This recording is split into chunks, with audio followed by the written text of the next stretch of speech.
ये भाई हमारे तंबाकू बेचते हैं, इनका काम करते हैं। और ये सियालकोट सियालकोट किधर के रहने वाले, कसूर के रहने वाले हैं, लेकिन सियालकोट से तंबाकू ला के इधर फेरी लगाते हैं।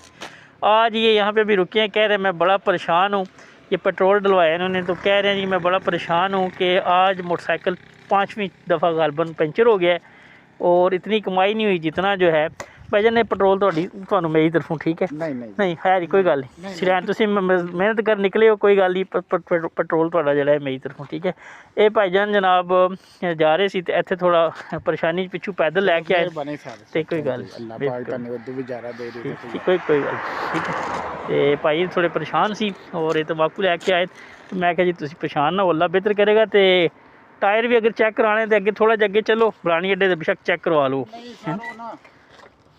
ਜਦੋਂ ਅੱਲਾ ਨੇ ਦਿਹਾੜੀ ਲਾਈ ਨਾ, ਅੱਛਾ ਬੰਦਾ ਕਹਿੰਦਾ ਵੀ ਅੱਬਰ ਹੁਣ ਨਹੀਂ ਪੈਂਚਰ ਹੁੰਦਾ। ਅੱਛਾ ਅੱਛਾ।